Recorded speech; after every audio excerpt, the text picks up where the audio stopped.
Hey everyone, and welcome. This is Dan Wanis of the Daily Fantasy Press. This is our first podcast we're releasing, and this is going to be something we release on a weekly basis, late Sunday nights, early Monday mornings, and it's going to be a course preview, give you guys some key statistics we're eyeing up for the week prior to DraftKings pricing coming out, so you guys have something to look to in the meantime.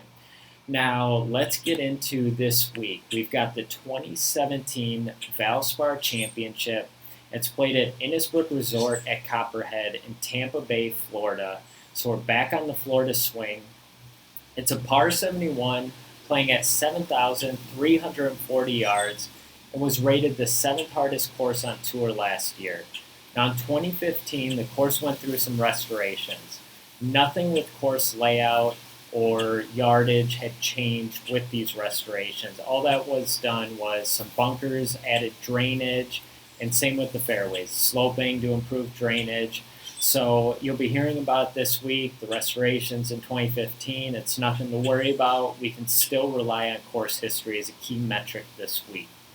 Now, holes 16 through 18 finish up the round, and it's nicknamed the Snake Pit. It's a brutal three-hole stretch, similar to what we saw at the Honda Classic in the Bear Trap. So players are really just going through here, trying to avoid the big blow-up disaster holes. So let's get into the five par threes here on Copperhead. Only one of them plays under 200 yards. Now, of the five par threes, the only hole to average less than par is a quote-unquote short fourth hole. With this in mind, we're really going to be focusing on greens and regulation from 200 plus yards and proximity from 200 to 225 yards.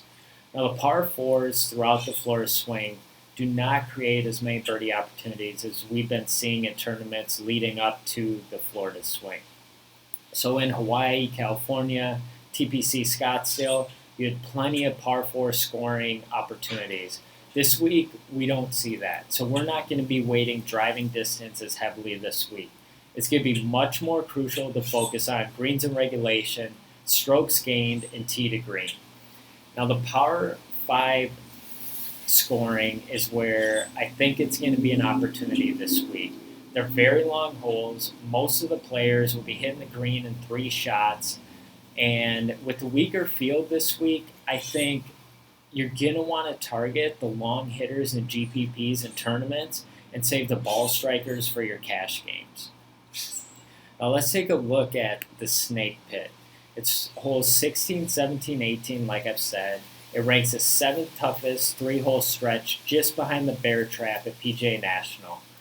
The stretch begins with a par 4, 475-yard hole that rates toughest on the course. It's averaging .261 strokes over par.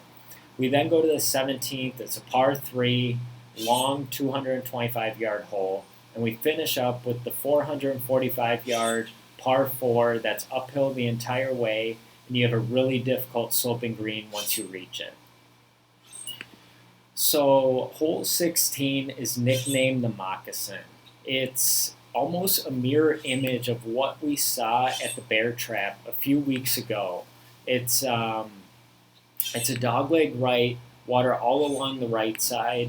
If you guys remember the hole number 6 at Honda Classic, it was dogleg left, water all along the left side, and played as the most difficult hole the week of that tournament. And I think we're going to see the same thing this week. Driving accuracy is going to be key, so players are going to have to hit it on the fairway to give themselves a chance on this hole. As we move to the 17th, this one's nicknamed the Rattler. It's a long par 3, 215-yard, which really doesn't give you much room on the green, especially in the front. It opens a little bit up on the back. We've got trees surrounding the hole, bunkers all the way around, so it's imperative that you hit it on the green to give yourself a chance at birdie or even save par. And then lastly, we have hole number 18, the Copperhead. This hole's 445 yards uphill the entire way, and once you reach the green, it's got sand traps all around, and it slopes back to front, so depending on pin location, some days it's going to be really tough to get even birdie opportunities. So, like I said, ball striking's imperative. This hole's not that long, but if you can land it on the green, give yourself a chance at birdie. I think those are going to be the guys you want to target. So let's look at our player pool this week. We have a number of guys that played this course year to year. Henrik Stenson, he'll be returning to action this weekend. As you guys know, at the WGC Mexico Championship, he withdrew on Thursday, tilted a ton of people. We'll have to monitor his status this week to make sure he is playing. I'm guessing he'll be fine by Thursday. His last two events here at Valspar, he's finished 4th and 11th, so he's got some good course history.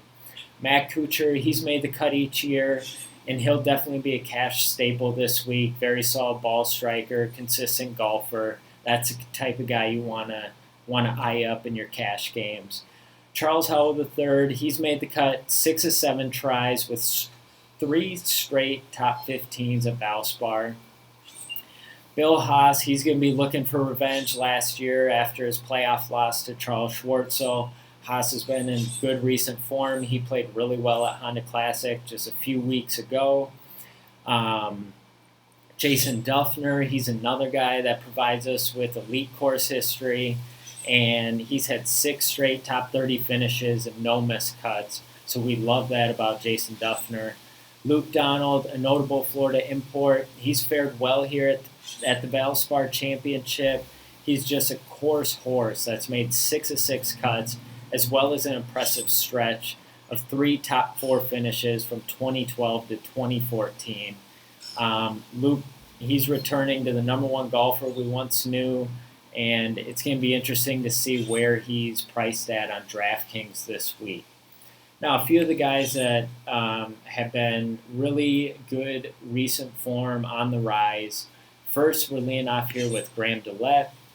He had a great finish at the Honda Classic, plays well here in Florida, and I think he'll be a great player to target this week. We'll have to see where pricing comes out with him, but definitely could be a low-owned guy with great opportunity in GPPs. Next, we have Russell Henley, another guy that played well at Honda Classic. During that week, he finished 2nd in greens and regulation, one of the big statistics we're going to be relying on this week. Wesley Bryan, this guy's just on fire. He had back-to-back tied for 4th finishes at the Genesis Honda Classic. He's in great recent form. Gary Woodland, he won this event back in 2011. He finished 7th in strokes gained at the Honda Classic. Another guy, great recent form. And lastly, Billy Horschel. He's a Florida Gator, loves playing here in Florida. And he's got great history and recent form. Another guy that tied for 4th at the Honda Classic. So these are some of the guys we're targeting.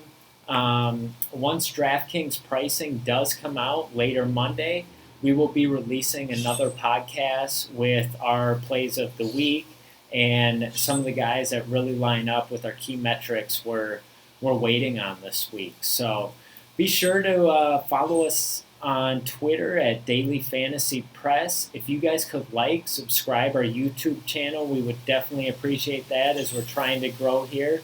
And lastly, we have our blog website at dailyfantasypress.com.